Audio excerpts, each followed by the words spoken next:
नमस्कार मित्रों, मेरा नाम अमर हबीब है। मैं महाराष्ट्र के अंबाजोगाई से आप लोगों से बात करना चाह रहा हूँ। मेरा आज का विषय तो किसान पुत्र आंदोलन क्या है, यह मेरा विषय है। लेकिन आपको पिछला संदर्भ दे दूं कि हमने पिछली बार किसान विरोधी कानून कौन से हैं ये एक सत्र में देखा, और उसके बाद हमने ये भी देखा कि उसका संवैधानिक संदर्भ क्या है। पहले सत्र में हमने जो देखा उसमें हमने ये कहा कि सीलिंग, आवश्यक वस्तु और ज़मीन अधिग्रहण यह कानून किसान के गले का फंदा बन गए हैं। वो मतलब उसका आज औचित्य कुछ नहीं रहा है, वो संविधान विरोधी हैं। ये सारी बातें हमने पहले सत्र में देखी, और ये संविधान विरोधी कैसे हैं इसका जिक्र मैंने पिछले सोमवार को पिछले सत्र में किया, और आप लोगों को मुख्यतः 3 चीज़ें बताई। पहली अमेंडमेंट जो हुई वो 18 जून की, उसके बारे में बताया। उसके बाद अनुच्छेद 13 में जो फंडामेंटल राइट का कवच था, सुरक्षा कवच था, उसको किस तरीके से डाइल्यूट किया गया, ख़त्म किया गया।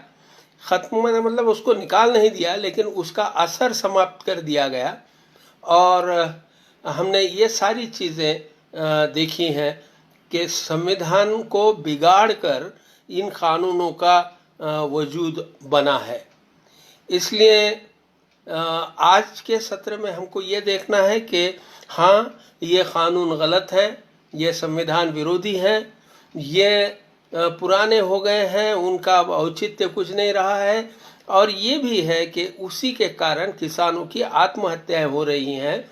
अतः यह कानून समाप्त कर देना ज़रूरी है। लेकिन ये समाप्त कर देना ज़रूरी है कहना तो ठीक है, लेकिन इसको समाप्त कैसे किया जाएगा? तो पहली बात तो ये देख लेना चाहिए कि समाप्त 2 जगह पर हो सकता है। पहली जगह है न्यायालय, कोर्ट, सुप्रीम कोर्ट में है, उन्होंने याचिका दाखिल की है। वो एक रास्ता है कि न्यायालय ये तय कर सकता है कि ये कानून जो है वो कानून के दायरे से बाहर नहीं रहेंगे, कोर्ट के दायरे से बाहर नहीं रहेंगे। फिर उसके बाद कानून के बारे में लड़ाई होगी और ये कानून किस तरीके से गलत है ये साबित हो सकते हैं। तो वो एक रास्ता है। और दूसरा रास्ता जो है वो है संसद का, विधानसभा का। तो जहाँ पर कानून बनाए जाते हैं वहीं पर कानून ख़त्म करने की भी प्रक्रिया होती है हमारे संविधान के मुताबिक। तो हमारे राजकीय नेता अगर ये तय करें कि ये कानून ख़त्म करना है, तो वो दूसरी जगह है संसद, जहाँ पर ये कानून समाप्त हो सकते हैं। तीसरा रास्ता तो कुछ ऐसा दिखाई नहीं देता, लेकिन यही 2 लोगों के ऊपर 2 अलग तरीके से दबाव लाया जा सकता है। 2 दबाव के जरिए है। एक दबाव है अंतर्राष्ट्रीय दबाव। क्या होता है? तो हमने 1990 में देखा कि जब हमारा ख़जाना खाली हो गया था और हम लोग कर्जा मांगने के लिए वर्ल्ड बैंक की तरफ गए थे, तो वर्ल्ड बैंक ने कुछ शर्तें रखी कि आप अगर पैसे ले रहे हो तो वापस देने के लिए आपको कानून में ये बदलाव लाने पड़ेंगे। उसी दौर में WTO आया और हम लोगों ने WTO के ऊपर ही दस्तखत की, और कुछ दरवाज़ा खुला, कम से कम इंडिया में खुला। हालांकि उसी वक्त खेती में भी दरवाज़ा खुल जाना चाहिए था, लेकिन अफसोस कि उसके तरफ न किसी ने ध्यान दिया, न सरकार की इच्छा थी। सरकार की तो इच्छा होती ही नहीं है वो तो जनता जितनी गुलाम रहेगी उसको उतना अच्छा लगता है। इसलिए जनता मतलब सत्ता में जो नहीं थे उन लोगों ने उसकी तरफ ध्यान देना चाहिए था और उसी समय किसान विरोधी कानूनों की लड़ाई छेड़ देनी चाहिए थी। शायद आज तक वो ख़त्म हो जाते। तो एक मैं बता रहा था कि एक तो इंटरनेशनल प्रेशर होता है, वैश्विक दबाव होना चाहिए, या दूसरा जो है वो है जन आंदोलन का दबाव। हमारे भीतर ही हमारे लोगों के जरिए ही कुछ दबाव राजनीतिक तौर के ऊपर निर्माण होना चाहिए। सरकारें जो है वो आम तौर से लोगों को गुलाम बनाने के लिए कानून बनाती हैं, लेकिन जहां पर लोग गुलाम होने से इनकार कर देते हैं वहां लेकिन सरकार को हाथ टेक देना पड़ता है, क्योंकि अब जैसी भी हो, अच्छी हो बुरी हो, लेकिन अभी चुनाव प्रक्रिया हमारे देश में बरकरार है, तो लोक कानून करना सरकार के लिए ज़रूरी हो जाता है। वो कभी धर्म के नाम पर करते हैं, कभी अनुदान के नाम पे करते हैं, कहीं भीख देने के नाम पे करते हैं। हम लोग अगर दबाव बनाएं तो वो आज़ादी के नाम पर वोट मांगे जाएं, ऐसी स्थिति बनाने के बाद ये कानून समाप्त हो सकते हैं। तो ये अंतर्राष्ट्रीय दबाव वाला जो मुद्दा है वो तो हमारे किसी के बस की बात नहीं है, वो जैसा भी आए। लेकिन हमारे पास दूसरा जो रास्ता है वो अंतर्गत प्रेशर का, जन आंदोलन का, लोगों में जो है जागरूकता पैदा करने का मामला है। मैं बताता हूं कि ये कितना प्रतिकूलता में से हम लोग काम कर रहे हैं। एक तो ये है, मैंने कई बार कहा है कि मैं एक सभा में जब भाषण कर रहा था तो मैंने लोगों से पूछा कि भाई आप में से कितने लोगों ने संविधान का पुस्तक देखा है। तो बड़ा आश्चर्य हुआ मुझे, एक भी हाथ नहीं ऊपर हुआ, एक भी नहीं। फिर मैंने कहा कि भाई कम से कम आपने पुस्तक तो देखा, पढ़ा नहीं। किसने पुस्तक देखा है संविधान का? तो 2 हाथ ऊपर हुए। वो लॉ के वकील थे, वो लॉ की पढ़ाई करते समय उन लोगों के लिए वो कंपलसरी इंडियन कॉन्स्टिट्यूशन होने की वजह से उन 2 लोगों ने देखा था। लेकिन कानून का, संविधान की बात हो, कानून की बात हो, इसके बारे में हमारे देश में इतनी बड़ी जागरूकता नहीं है। यानी हमने जब 2015 में इस आंदोलन का प्रारंभ किया तो उस समय जब भी हमने पूरे महाराष्ट्र में मेरे मित्रों से मिलते हुए हम लोग घूमे तो सब लोगों को ये बड़ा आश्चर्य होता था कि ये क्या बात लाई है अपने कानून की। किसी को मालूम ही नहीं, मैक्सिमम लोगों को मालूम नहीं कि भाई ये क्या कानून है। कानून का मालूम न होना ऐसी स्टेज में से हम लोगों को रास्ता निकालते हुए आगे बढ़ना पड़ा। लेकिन मेरा ये भी अनुभव रहा कि जब हमने ये सारी बातें उनको बताई कि ये सीलिंग कानून ऐसा है और ये इस तरीके से संवैधानिक अधिकारों का हनन करता है, इसकी वजह से किसानों की आत्महत्याएं कैसी हो रही हैं, ये जब हमने बातें बताई तो लोगों की आंखें खुल गईं। उन लोगों को आश्चर्य लगा। यानी ये जो हमारी पुस्तिका है एंटी फार्मर लॉज या शेतकरी विरोधी कायदे, ये पुस्तिकें जब लोग पढ़े तो उन्होंने सबकी सामान्य प्रतिक्रिया ये रही, अरे ये तो हमको मालूम ही नहीं था। मालूम हो जाने के बाद लोग इस पक्ष में खड़े होते हैं, समर्थ खड़े होते हैं और कमिटेड लोग हो जाते हैं कि हाँ यार ये तो फांसी का फंदा है, ये कानून तो, ये कानून बदलने चाहिए और इसके लिए प्रयास करना चाहिए। ये बातें लोगों के समझ में भी आती हैं और लोग मान्य भी करते हैं। यानी ये जो लोग आमतौर से ये प्रचार किया जाता है कि कानून की बात है और ये कैसी समझ में आएगी वगैरह, देखिए जिसके ज़िंदगी से जो चीज़ें जुड़ी हुई होती हैं वो बहुत आसानी से लोग समझ लेते हैं। जो ज़िंदगी से जुड़ी हुई चीज़ें नहीं हैं वो समझने में लोगों को दिक्कत होती है। ये 3 कानून ऐसे हैं जो किसानों के या किसानों के बच्चों के ज़िंदगी से जुड़े हुए हैं। तो मैं आप लोगों को बता रहा था कि एक तो अंतर्राष्ट्रीय दबाव, दूसरी बात यह है कि अंतर्गत हमारे देश के भीतर का लोगों का दबाव, इसके लिए निर्माण होना आवश्यक है। दूसरी बात मैं आपको बता दूं कि सत्ता परिवर्तन के लिए संख्या जरूरी होती है। आमतौर से जो आंदोलन किए जाते हैं उसमें भीड़ जुटाने का काम होता है, और वो भीड़ इसलिए इन लोगों को चाहिए होती है ताकि वो आगे चल के उनको वोट दे। तो राजनीतिक बदल, सत्ता संपादन का हेतु मात्र रखने वाले लोग जो है वो भीड़ जुटाते हैं। दुनिया का इतिहास इस तरीके का है कि व्यवस्था परिवर्तन की लड़ाई, व्यवस्था परिवर्तन जब भी हुई तब उसमें संख्या बहुत बड़ा कारण नहीं बनी है। राजनीतिक परिवर्तन के लिए सत्ता कारण रही, लेकिन व्यवस्था परिवर्तन के लिए जो है वो कुछ लोगों का इनिशिएटिव, कुछ लोगों की बुद्धिमत्ता, इसका इस्तेमाल करके भी समाज में परिवर्तन हुए हैं। और हमको लगता है कि वो रास्ता आज के दौर में सबसे महत्वपूर्ण है। भीड़ जुटाने वाली बात तो अब पता नहीं आगे कितने दिन आगे खिसक गई, लेकिन हम लोगों को चाहिए कि हम ज़्यादा से ज़्यादा बुद्धिमत्ता, होशियारी, चालाकी, इन चीज़ों का इस्तेमाल करके इस चीज़ को प्रस्थापित करने की कोशिश करें।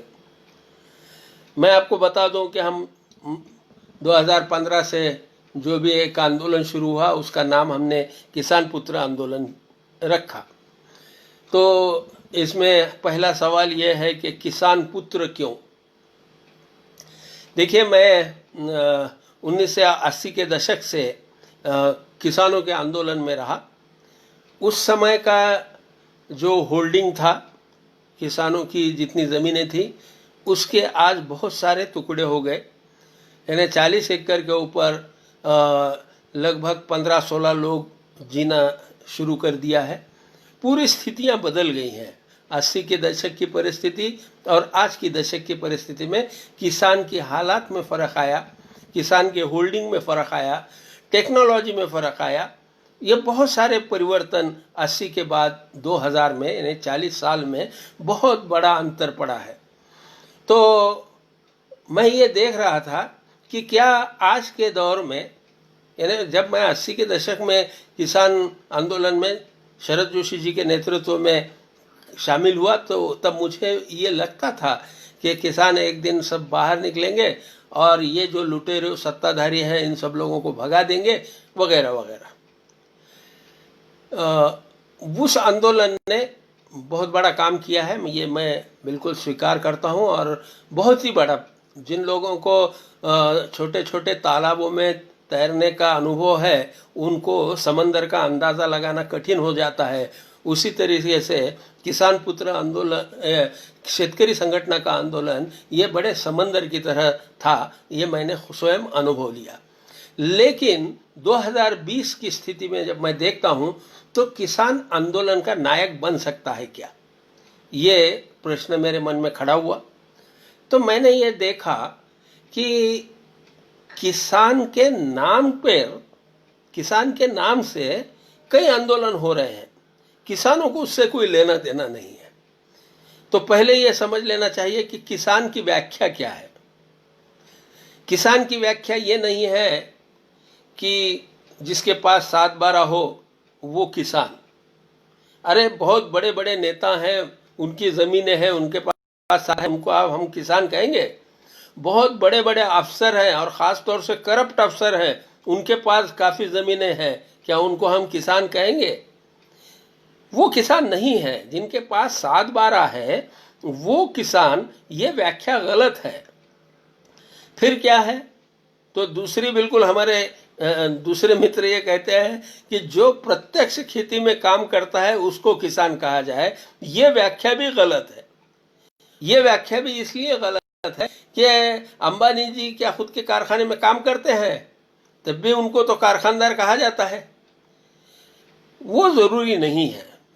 प्रत्यक्ष खेत में काम करना भी ज़रूरी नहीं है, 7-12 का होना भी ज़रूरी नहीं है, 7-12 ही होना ज़रूरी नहीं है। किसान की व्याख्या ये है कि जिसके उत्पन्न का, जिसके आय का, जिसके कमाई का मुख्य जरिया खेती है, वो किसान, जिसके मुख्य जरिया खेती है, मछली है, या जो भी जहां जहां भी नैसर्गिक सर्जन की प्रक्रिया होती है उस तरीके का काम, वो किसान है। उसके मुख्य जरिया जो है वो खेती है। आपको यहाँ पर ये भी ध्यान में रख लेना चाहिए कि मैं जब ये कह रहा हूं कि जिसके कमाई का मुख्य जरिया खेती है, तो इसमें सिर्फ खेत का मालिक ही नहीं आता, तो खेत में काम करने वाला मजदूर भी आता, क्योंकि उसकी कमाई भी जो है मुख्य रूप से खेती से आती है। तो मुख्य रूप का सोर्स ऑफ इनकम जो है जिनका खेती है वो किसान। अब ये किसान जो है इसकी हालत क्या है जरा जाके देखिए। अब ये जो आंदोलन होते हैं किसानों के नाम से, वो आंदोलन जो है वो उस आंदोलन में ये किसान जिसका मुख्य सोर्स इनकम एग्रीकल्चर है वो उधर कभी जाता नहीं है, उसको लेना देना नहीं है, वो अपने जीवन के संघर्ष में है। ये समझ लेना चाहिए कि उसकी हालत सबसे बुरी है। जो किसान जिसकी आय मुख्य रूप से खेती पे है, वो जो किसान है उस किसान की हालत वो लड़ने की क्षमता में भी नहीं है। जिनके पास दूसरा उत्पन्न का साधन है, कोई नौकरी कर रहा है, कोई अफसर है, कोई राजनीति में है, कोई दूध की सोसाइटी चलाता है, कोई नेता है, एमएलए है, एमपी है, ऐसे जो किसान लोग हैं उन लोगों का मसला अलग है। मैं जिस किसान की बात कर रहा हूं वो किसान जो है वो जर्जर हो गया है, वो कमजोर हो गया है, उसकी लड़ाई की क्षमता भी खत्म हो गई। देखिए, आंदोलन जो है वो लड़ाई की क्षमता के ऊपर निर्भर करता है। हमारा दुर्दैव यह है कि हमारे किसान को इतना जर्जर कर दिया कि वो लड़ाई के लिए अब सामने नहीं आ सकता। 80 के दशक में जो स्थिति थी वो स्थिति आज के दौर में नहीं रही है। इसलिए हमको किसान पुत्रों को अपील करना पड़ता है, किसान के लड़कों को, किसान पुत्र जिसमें लड़का भी है और लड़की भी है, किसान पुत्र, तो उन लोगों से हम खास तौर से अपील करते हैं कि वो ये आवाज उठाए। क्यों? देखिए, किसान तो भारत में रहा, भारत में जन्म लिया, भारत में जिया,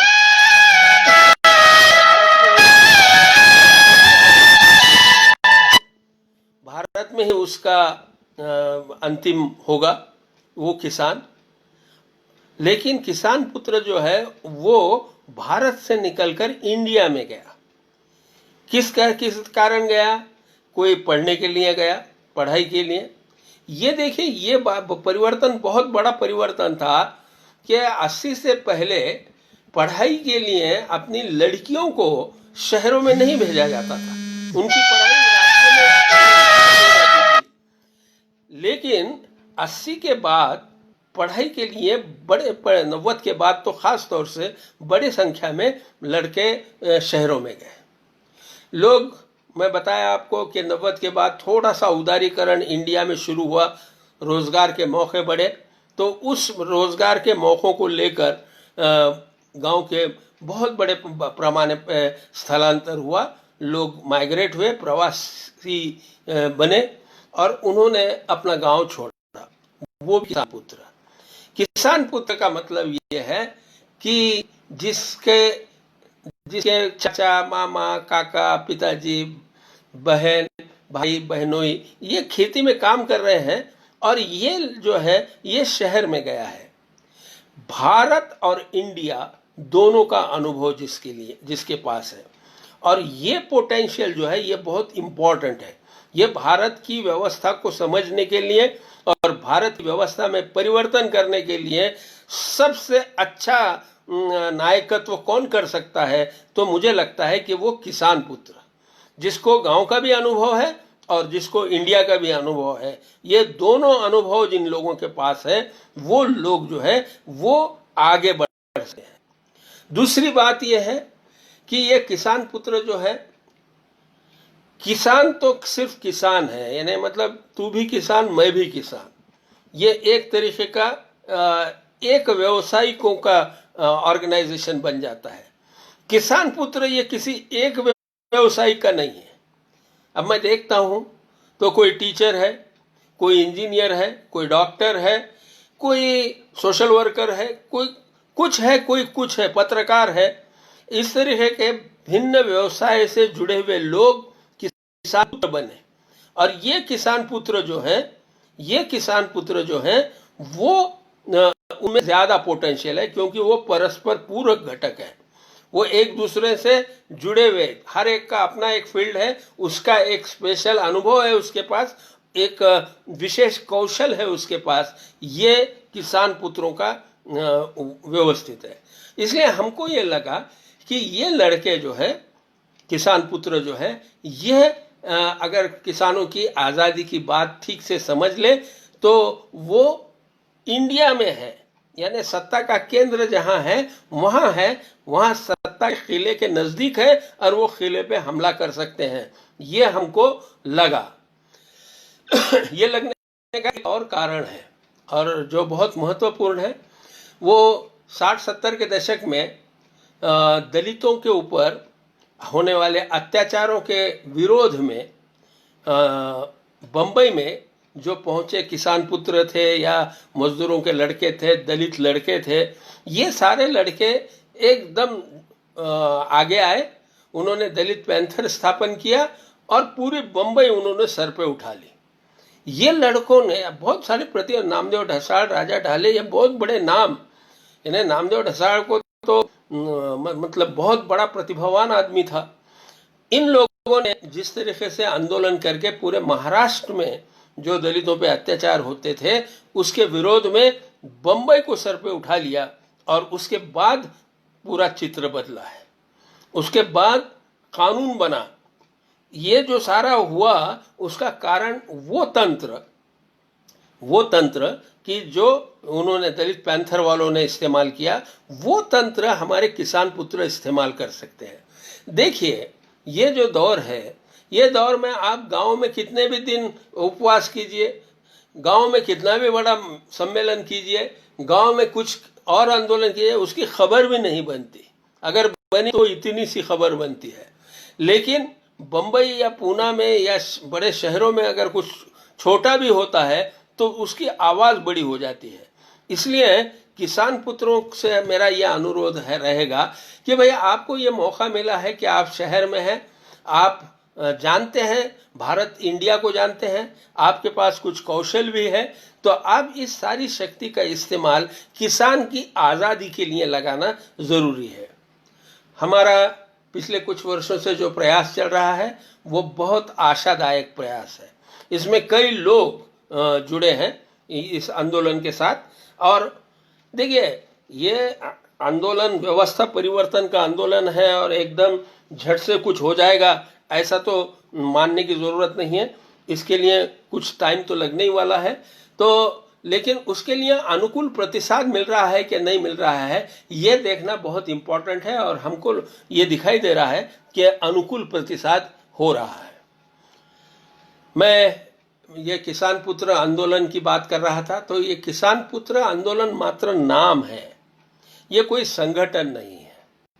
जो भी किसान विरोधी कानूनों के बारे में कुछ कोशिश करता है, धड़पड़ करता है, प्रयास करता है, वो सारे किसान पुत्र जो हैं उनके धड़पड़ का नाम, उनके प्रयासों का नाम जो है हम लोगों ने किसान पुत्र आंदोलन दिया है। किसान पुत्र आंदोलन ये कोई संगठन नहीं है। यह अंडरलाइन करके ले लीजिए कि यह संगठन नहीं है।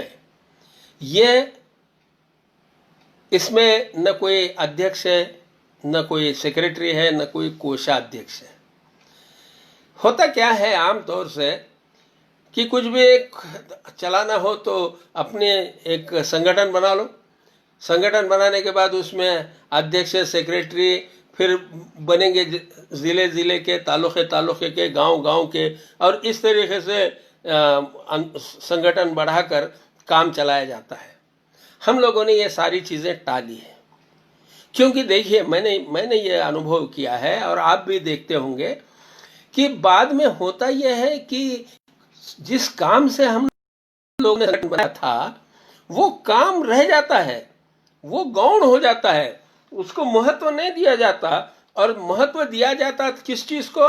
दो चीजें, एक तो नेता और दूसरा संगठन।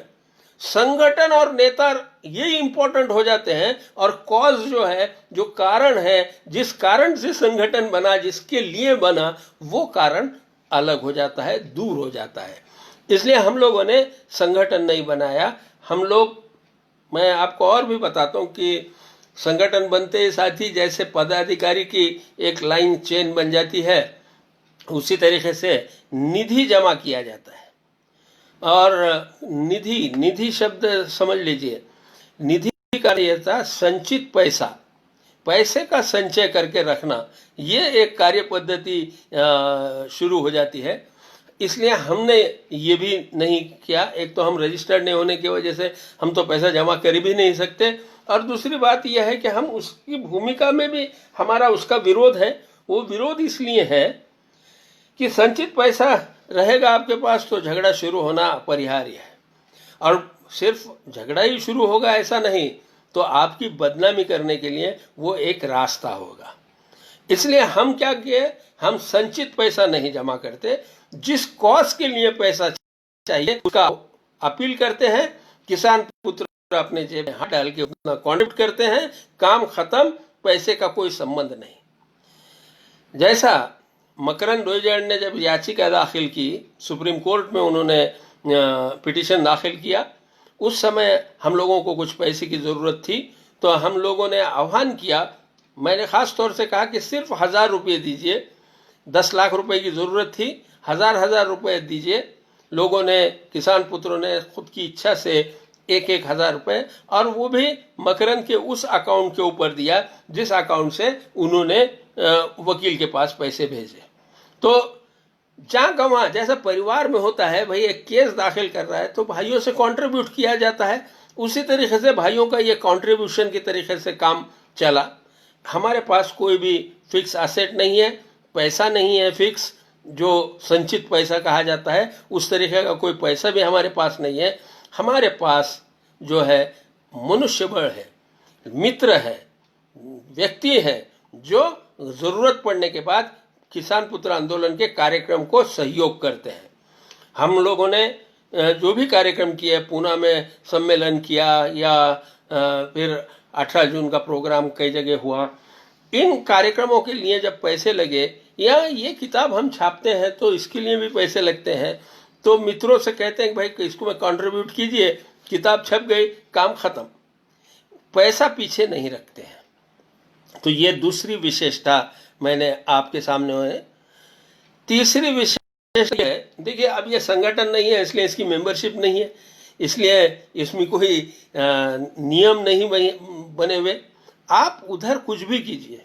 देखिए ये एक बहुत समझने जैसी बात है कि आप किसी दूसरे संगठन में काम कर रहे हैं, हमारी कोई आपत्ति नहीं है, जरूर कीजिए, लेकिन आप जो है वहां पर भी किसान पुत्र यानी मतलब किसान विरोधी कानूनों की बात कीजिए।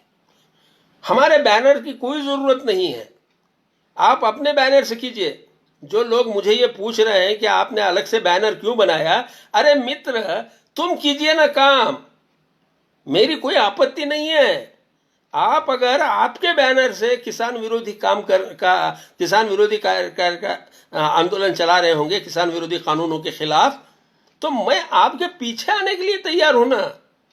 मैंने अलग बैनर मतलब क्या है, हमारा कोई बैनर का भी आग्रह नहीं है, हमारे नाम का कोई आग्रह नहीं है, नेतृत्व का कोई आग्रह नहीं है। हमारी इच्छा यह है कि कानून खत्म होने चाहिए, सांप मरना चाहिए, लकड़ी किसकी है इससे मुझे कोई लेना देना नहीं है।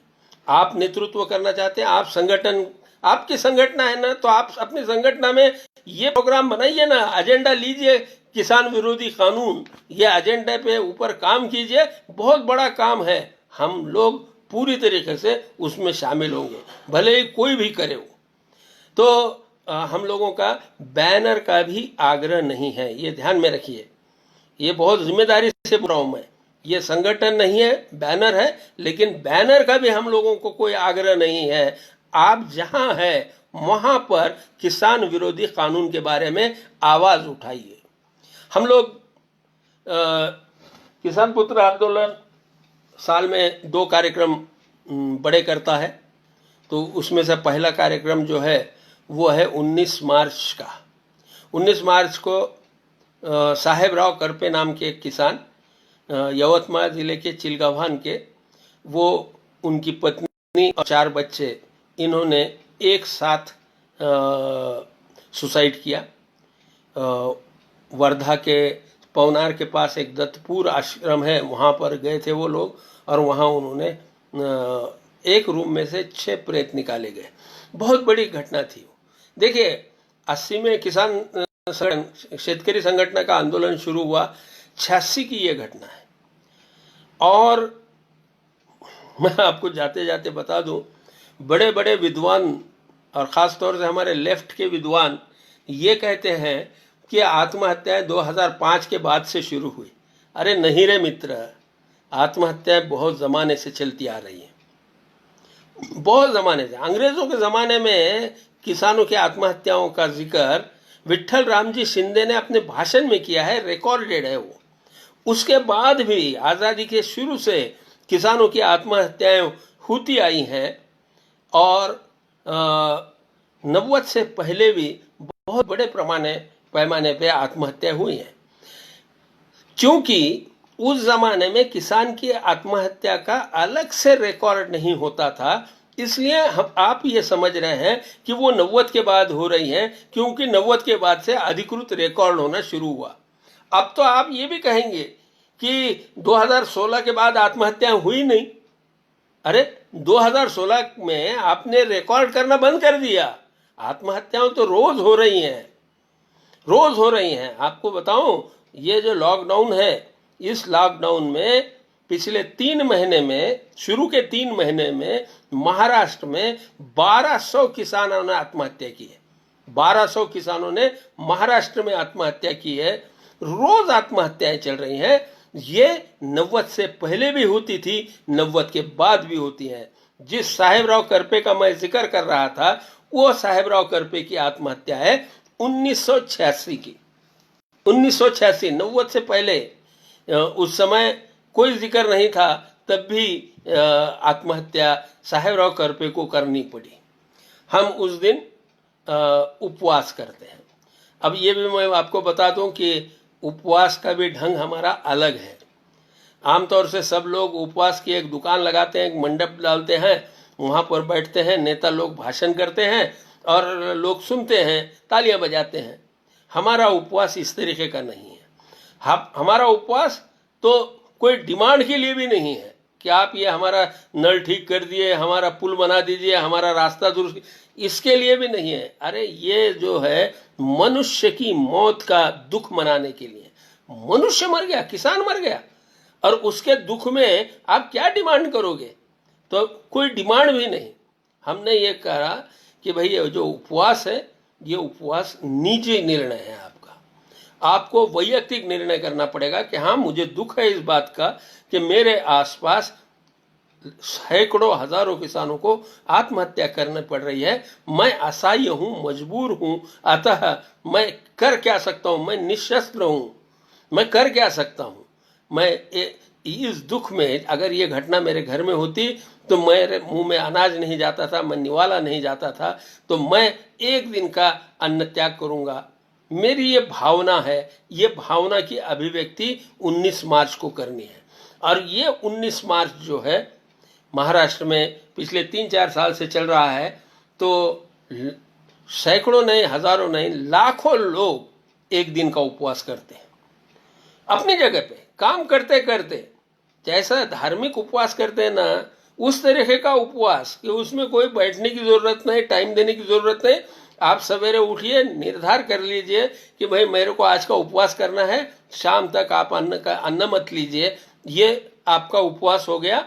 आपकी वो भावना जो है वो अधिक प्रखर हो, बलवान हो, किसान से आपकी जो बांधिल की है, आपकी जो कमिटमेंट है वो स्ट्रांग हो, उसको बल मिले, इसलिए ये उपवास किया जाता है।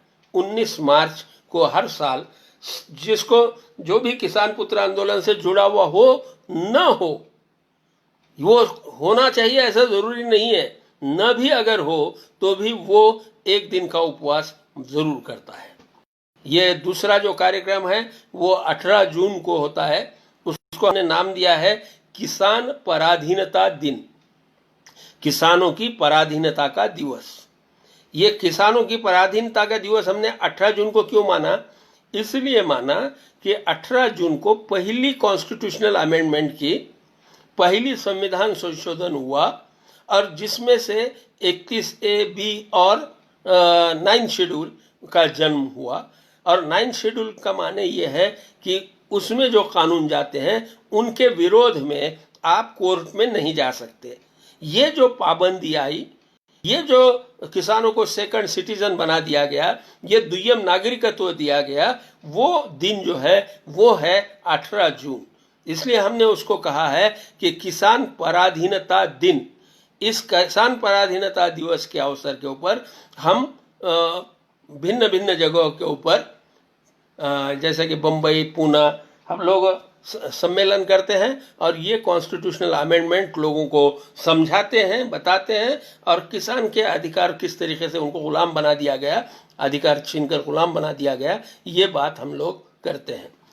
तीसरी एक बात हम लोग करते हैं वो है, देखिए, वो है सोमवार की पोस्ट। हर सोमवार को कईयों किसान, ये किसान पुत्र ये पोस्ट लिखते हैं कि ये कानून खत्म कर दो। देखिए, ये बात को समझिए कि जब एक ज़माने में हम लोग तलवार से लड़ते थे, लेकिन वो बंदूक से लड़ने वाले लोग सामने आ गए, हम पराजित हो गए, बंदूक की जीत हो गई। फिर बंदूक वाले जब थे हम, तो उसके बाद जो है वो दूसरे हवाई जहाज वाले लोग आ गए तो वो जीत गए। इस तरीके से शस्त्र जो है, आपके हाथ में शस्त्र कौन सा है, इसके ऊपर आपकी विजय अविजय निश्चित होती है। आज के दौर का शस्त्र, आज के दौर का शस्त्र जो है, गांधी जी इसके बारे में बहुत बड़ा आदर्श थे। गांधी जी रोज कई पत्र लिखते थे, पत्र, वो अखबारों में लेख लिखते थे। वो सारा ये जो मीडिया है, वो मीडिया का सही इस्तेमाल गांधी जी ने आंदोलन के लिए किया। हम लोगों को भी ये चाहिए कि इन सोशल मीडिया का इस्तेमाल इस कॉज के लिए किया जाए, इस लड़ाई के लिए किया जाए कि किसानों को आज़ादी मिले। और इसके लिए हमारे कई किसान पुत्र हर सोमवार को व्हाट्सएप है, ट्विटर है, फेसबुक है, इसके ऊपर अपनी पोस्ट डालते हैं। उससे जन जागरण तो होता ही होता है, और उसी के साथ साथ जो है अपनी बात से जुड़ने वाले लोग भी इस आंदोलन से आके जुड़ जाते हैं। यानी मेरा तो अनुभव ये है कि आज किसान पुत्र में जितने बड़े सक्रिय लोग हैं वो मुख्यतः मेरे को सोशल मीडिया पे पहले मिले, और उसके बाद जो है हमारी मुलाकातें हुई। ये 3 कार्यक्रम हैं, 19 मार्च का उपवास, 18 जून का किसान पराधीनता दिन, और हर सोमवार की एक पोस्ट, ये हम लोग आज कर रहे हैं। लेकिन इतने भर से काम नहीं चलेगा, ये तो हम जानते हैं। इसलिए हम लोगों ने देखिए, किसान विरोधी कानून खत्म करने के लिए जो भी करना है वो करना है, जो भी कर सके वो करना है। जिसको जिस तरीके से योग्य लगता है उस तरीके से वो करे, हमारी कोई आपत्ति नहीं है, लेकिन करे। किसान विरोधी कानून के विरोध में लड़ाई लड़े। हम लोग में से कुछ लोग जो हैं, जो जन आंदोलन करना चाहते हैं, उसके लिए हमने जन आंदोलन का एक विंग तैयार की है, भिन्न विंग है। तो वो जन आंदोलन की विंग मुख्यतः 19 मार्च का उपवास जो है वो एक बड़ा जन आंदोलन हो जाता है, लाखों लोग उसमें शामिल होते हैं। तो उसका प्रचार प्रसार करने के लिए भी वो जन आंदोलन समिति काम करती है। दूसरी का जिक्र तो मैंने पहले किया, वो है न्यायालयीन विंग। न्यायालयीन कोर्ट में जाना, तो मकरंद डोईजड़ जो हमारे मित्र हैं वो सर्वोच्च न्यायालय में गए हैं। सर्वोच्च न्यायालय ने 6 महीने का लिए सरकार की तरफ जाने के लिए कहा था, लेकिन ये बीच में कोरोना वगैरह आया। अब आगे क्या होता है पता नहीं, देखना है। 6 महीने तो हो गए हैं। तो लेकिन सुप्रीम कोर्ट का दरवाज़ा उन लोगों ने खटखटाया है। हमारे कुछ विदर्भ के मित्र भी नागपुर बेंच के सामने हाईकोर्ट की एसेंशियल कमोडिटीज एक्ट के खिलाफ याचिका दाखिल करने का सोच रहे हैं। तो ये एक विंग है जो कानूनी लड़ाई कोर्ट में जाकर लड़ने वाले लोग, वो उनके लिए भी है। प्रचार और प्रसार का मैं जिसका जिक्र किया, सोमवार है या और दूसरे तरीके से, ना हमारा एक मित्र है विश्वास, जो पूना में रहते हैं, विश्वास सूर्यवंशी, जो व्यंग्य चित्रकार हैं, वो हर सोमवार को एक नया व्यंग्य चित्र इस विषय के ऊपर डालते हैं। कुछ लोग कविता करते हैं, कुछ लोग जिस ढंग से करना संभव है उस ढंग से वो लोग अपनी अभिव्यक्ति करते हैं। वो प्रचार प्रसार माध्यम है जो जिस मामले में हम कमज़ोर हैं सबसे ज़्यादा, और हम मेरे लिए तो ये महत्व की बात है, और मैं ख़ास तौर से यही बताने के लिए आज आपके सामने आया हूँ कि हम लोगों की राजनीतिक विंग सबसे कमज़ोर है। कि देखिए, किसान विरोधी कानून यानी सीलिंग, आवश्यक वस्तु और ज़मीन अधिग्रहण, इन कानूनों का समाप्ति का एजेंडा लेकर हम लोग निकले हैं। हमारा ये एजेंडा आगे बढ़े, इसके लिए हमको एक राजनीतिक विंग की ज़रूरत है। जो भी इस विंग के लिए आगे आएगा, मैं आप सब लोगों को आह्वान करना चाहूँगा। किसान संगठन होंगे, राजनीतिक दल होंगे, उन सब से मेरा अनुरोध है कि आप अपने एजेंडे में ये किसान विरोधी कानून लीजिए। हम लोग आपके साथ जुड़ना चाहते हैं। अगर ये नहीं होता है तो हम लोगों की ये दायित्व है कि हम कोई ना कोई एक राजनीतिक विकल्प तैयार करें, और वो विकल्प वो इस कानूनों की समाप्ति के लिए मुख्य रूप से काम करें। इस तरीके का हम लोगों को सोचना पड़ेगा, और हम लोग सोच रहे हैं कि इसके बारे में क्या हो सकता है। राष्ट्रीय आघाड़ी के बारे में भी मैं आपको बता दूं, एक हमारी विंग जो है वो नेशनल काम करने वाली, तो वो काम में हम लोगों का, देखिए हम लोग हैं महाराष्ट्र में, मैं तो इतनी छोटी जगह पे हूँ, बम्बई से 450 किलोमीटर के ऊपर मैं रहता हूँ, लेकिन ये दिल्ली में धड़क देना चाहिए, दिल्ली में आंदोलन होना चाहिए, दिल्ली के आसपास इसलिए आवाज़ उठना बहुत ज़रूरी है।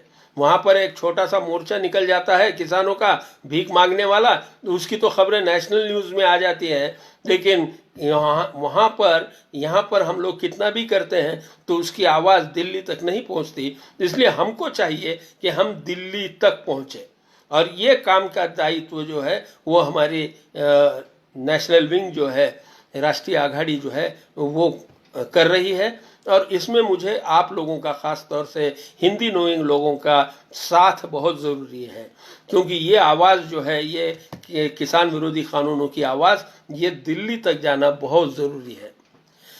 दूसरी कमज़ोर विंग जो है वो है महिलाओं की। किसान पुत्र में पुत्रियों का समावेश होता है। महिलाओं का सहभाग भी हम लोगों के लिए बहुत महत्वपूर्ण है।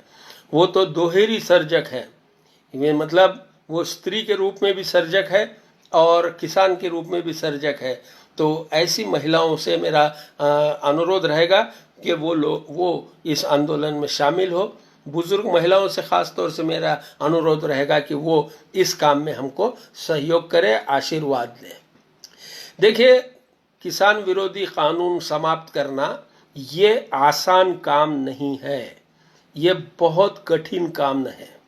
यानी सरकार से भाव मांगना आसान है, कर्ज माफ़ी मांगना आसान है, और कुछ मांगना होगा तो भी वो आसान है, लेकिन किसान विरोधी कानूनों की समाप्ति करना ये बहुत कठिन काम है। इसमें बहुत सारे लोगों के हित संबंध भी है और मानसिकता भी है। अब जब सीलिंग का विरोध कर रहे हैं तो सीलिंग के बारे में हमारे पुराने मित्र सारे, उन लोगों को लगता है कि अरे वो होगा तो कितनी आफत आ जाएगी, फिर आ जाएंगे ज़मींदार और हमारा किसान जो है। अरे मेरी सिर्फ एक विनंती है आप लोगों से कि 2 एकड़ नॉन इरिगेटेड लैंड के ऊपर आप 1 साल भर जी कर बताइए, जी कर, एक साल भर। दूसरा, एक पैसा भी लेना नहीं है, खेती में से जो आएगा वो पैसे के ऊपर आप जी कर बताइए और फिर बोलिए कि ये कानून होना चाहिए क्या नहीं होना चाहिए। आप रहोगे एसी में, बंगले में, आपको तनख्वाह रहेगी लाख रुपए, 2 लाख रुपए, और आप हमको ये सिखाएंगे कि किसानों की सीलिंग नहीं उठना चाहिए, वो बेड बिगाड़ बाउंडेड लेबर बना रहे, यही आपकी इच्छा है। पूरे दुनिया का इतिहास ये है कि 4 भाइयों में से 3 भाई नॉन एग्रीकल्चर फील्ड में जाते हैं, 1 भाई काम करता है, 3 भाई हैं। और आज तो ये परिस्थिति है हमारे, अगर 60-70% भी अगर हम पकड़ते हैं तो 2-2.5 भाई हमारे जो है आज खेती में फंसे हुए हैं। अरे एक के ऊपर अगर खेती हो सकती है तो आप इतने लोगों को क्यों फंसाए रखे हैं। और ये जान लीजिए, ये मैं नहीं कह रहा हूं, ये स्वामीनाथन कह रहे हैं, आपके आदर्श बुजुर्ग स्वामीनाथन ये कह रहे हैं कि 40% किसान ऐसे हैं जो खेती छोड़ना चाहते हैं लेकिन छोड़ नहीं पाते। आपने उनको ऊपर मजबूरी की है। मैंने जो बाउंडेड लेबर का नाम लिया है वो ये है कि आप, वो छोड़ना चाहता है खेती, बाहर निकलना चाहता है, लेकिन आप उसको निकलने नहीं देते क्योंकि आपको उसका पर्याय नहीं बनने देते। ये जो मानसिकता है किसान को गुलाम बनाए रखने की, और उसके बारे में कुछ काल्पनिक कवि के विचार रखने की, इससे हम लोगों को बाहर आना पड़ेगा। ये एक तरफ मानसिकता की भी बात है, लेकिन बड़ी बात जो है वो हित संबंधों की है। आवश्यक वस्तु कानून जो है ना, आवश्यक वस्तु कानून में पैसा जुटा हुआ है। हित संबंध पैसे के हित संबंध है। और कैसे, मेरे गांव के राशन दुकानदार से लेकर विदेशी आयात करने वाले जो लोग हैं वहां तक ये हित संबंध है सरकारी सिस्टम के। आवश्यक वस्तु कानून ने किसान, ये एक ऐसी सिस्टम बना ली है, लाइसेंस परमिट कोटा सिस्टम, और जिसके ऊपर पूरी मंजिल बनी हुई है, पूरे राजनीतिक चरित्र बना हुआ है। आज ठीक है, वो लोग हमारी बात इतनी परिणामकारक नहीं है इसलिए सुन लेते हैं, लेकिन जिस समय ये वक्त आएगा कि ये कानून को खत्म, आप देखा ना मोदी ने क्या किया। मोदी ने कहा कि हम इसेंशियल कमोडिटीज, क्या किया इसेंशियल कमोडिटीज में, कुछ खेती माल को निकाला जो कि बार बार निकाला जाता रहा है और फिर डाला जाता है। और इन्होंने तो ये कहा कि नैसर्गिक आपत्ति आएगी और दाम बढ़ जाएंगे तो फिर हम वो कानून उसमें डाल देंगे। क्या मतलब है, ये इतना आसान नहीं है। ये मोदी की भी बस की बात नहीं लगती। इसके लिए बहुत बड़ी हिम्मत चाहिए। इसेंशियल कमोडिटीज एक्ट में तुम्हारे हित संबंध जो जुटे हुए हैं, वो हित संबंध तुमको ये कानून खत्म करने से रोक रहे हैं, इसलिए तुम ये कानून को पूरी तरीके से खत्म नहीं कर रहे हैं। बता तो रहे हैं कि हाथ लगा रहे हैं, लेकिन उसको आप हाथ लगा रहे, उसको खत्म नहीं करते। ये सरकार हो कि पिछली सरकार हो, ये दल हो कि वो दल हो, इससे मेरे को कोई लेना देना नहीं। मैं किसी भी पार्टी के, ना कांग्रेस का हूँ ना बीजेपी का हूँ। मेरी बात सिर्फ इतनी है कि किसान विरोधी कानूनों ने किसानों को आत्महत्या के ऊपर मजबूर कर दिया है। ये किसान विरोधी कानून खत्म करना है। मित्रों, अंत में आप लोगों को जाने से पहले इतना कहूँगा कि हर जनरेशन का एक काम होता है, हर पीढ़ी का एक काम होता है। हमारी हमसे बुजुर्ग जो पीढ़ी, हमारी पहली की पीढ़ी थी, उनका लिए भारत की आज़ादी का विषय था। भारत की आज़ादी, गांधी जी के नेतृत्व में पूरा देश खड़ा हुआ कि हमको आज़ादी चाहिए, और वो सफल भी हुए एक माने में। अब जो लड़ाई है हमारी पीढ़ी की, मेरे पीढ़ी का दायित्व क्या है? मेरे पीढ़ी का दायित्व ये है कि ये किसानों को उनकी गुलामी से मुक्त करवाना। और गुलामी किस कारण आई है? तो वो इन किसान विरोधी कानूनों के कारण आई है। इसलिए ये कानूनों को समाप्त करना, ये हमारे जनरेशन का दायित्व है।